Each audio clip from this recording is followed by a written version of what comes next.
until I get in my wheelchair. I'm basically at the mercy of other people. In the morning, I wait for my attendant, Maurice. He comes and he helps get me up. And he basically does everything. He gets me in the shower and puts me in my shower chair. And then he takes me out. And basically, he does everything until I get in my wheelchair. A wheelchair, not just a wheelchair, it's part of me. I'm grateful that I can still open the fridge and get cups. And that I can also turn on the faucet and pick up things off my dresser. And then I can still hold my dogs. It gives me a break so I can take care of Morgan in the best possible way that she needs. It's because she needs me. But as far as independence goes, once she's in this chair, I've got a break. She's got a break from me too, because she doesn't want anybody to know she needs help. She wants to get in her wheels and be a typical 13-year-old kid with her friends and go, and she does. When you're somebody who has a disability, you're facing a lot of challenges in life. A customized wheelchair allows you to meet those challenges head on and allows us to live a life just like somebody who is not in a chair. My wheelchair means everything to me. I know that some people see it as a constraint, but it's really not. Otherwise, I would be in bed all day, not able to live a life and not able to do anything, but because of the wheelchair and everything that comes with it, it means a lot.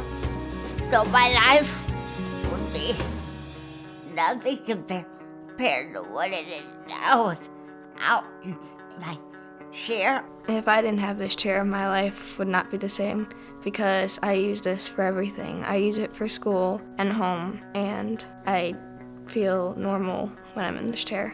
Without this chair, I would not be a productive member of society. I would not be able to hold a job. What's so important for these patients is a sense of independence, of participation, of being part of their family life and their community, getting out with their mobility system in their wheelchair in spite of their adversity and difficulties is really paramount to their overall health. Psychologically, emotionally, to be part of what they see going on around them is key, and to do that in a less than ideal way really shortchanges their opportunity to participate fully. I'm a quadriplegic. If you took me and put me into a manual chair that wasn't fitted for me, I would break down in moments. It'd have a devastating impact on my ability to be active in the community and to represent this community. Whereas with the right piece of equipment, I've been active, travel, work, active part of my community, active part of society for 18 years without complication. It's like night and day if you're in a hospital chair to this chair. You can really do more harm than good by going to that shelf and putting your loved one in one of those off-the-shelf chairs, because this is where they live. These are their legs. This is how they live their lives. And as we all know, quality of life is the most important thing. An important thing to remember is that the patients who need this kind of technology really constitute a fairly small proportion of the patients who need assistance with mobility and wheelchairs in general. These are not off-the-shelf, run-of-the-mill wheelchairs. These are highly specialized, custom-designed wheelchairs for a very small percentage of patients whose needs can't be met by routine equipment. My chair impacts my health because when I stand, it makes my back not curve anymore, and it stretches my hips so I don't have to have hip surgery or go back into the hospital. Everything with this chair is very customized to us and our needs and our disabilities and helping us be more functional. Jeff and I obviously are different sizes, but yet our chairs fit us like a glove. The difference between my chair and a hospital chair is that mine is lightweight. The chair itself is about 18 pounds, where a typical hospital chair is about 45, 50, even and upwards of 60 pounds. The wheels are lightweight, the chair is lightweight. Because I'm in this chair 16 to 18 hours a day, I have to be able to propel this chair for that long of a period of time. So the lighter it is, the easier it is for me to propel. Arms are not made like legs. They're not as strong as legs.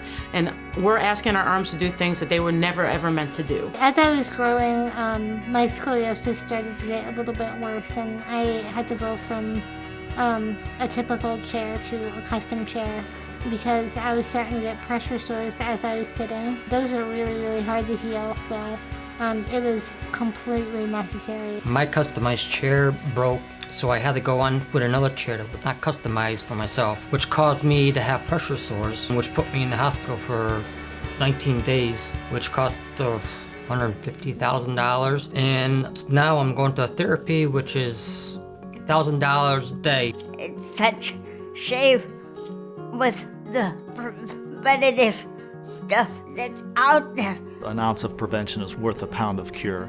But in the case of seating systems, to prevent significant problems like contractures and scoliosis and sores, breakdown, what you're preventing are potentially prolonged illnesses, hospitalizations, operations, corrective procedures, months and sometimes years of cost and pain and expense to these patients and the system as a whole that could be avoided if the seating system were properly fitted in the first place. They literally went through every measurement of her body, from her chest to her back to her butt to her legs to her thighs to her arms, even measuring around her head, just to get that proper fit for every part of Morgan's body, from this headrest to, you don't really realize that even just if your neck's not in the right spot, that your neck's going to get stiff. So they wanted to make sure that when Morgan was in this chair, she was as most comfortable as she would be, because she lives in this chair. There are a number of elements in these complicated wheelchairs that are really important, not just to the comfort of the patient, but to the overall health. Specifically, for example, the tilt, recline, and leg lift features are key to varying the position of the patient for comfort, but also to take pressure off, to increase circulation and depth of breathing. Since I've gotten a chair, I'm now able to straighten my legs a lot more, and even my lung capacity has gotten better because I've been going around campus in my wheelchair and going outside, and so I haven't been sick as much. The team approach, the seating specialist, the therapist, the doctor involved, ensure that every element is in fact medically necessary. The condition the patient is in today is not necessarily the condition they'll be in down the road, and they have to understand how to make that wheelchair most adaptable, most appropriate for the whole course of the patient's illness. There aren't a bunch of superfluous, unnecessary options like designing an expensive Cadillac just because you like how it looks and feels. These are elements that are designed specifically for each patient, and every element is medically necessary. When policymakers make these policies that don't recognize complex rehab technology as being a medical device that has to be customized for the end user, their policies and what we can do and what we're willing to do just don't align. What people have to understand is that the right wheelchair, getting the right piece of equipment under the individual, is a good thing for society to invest in.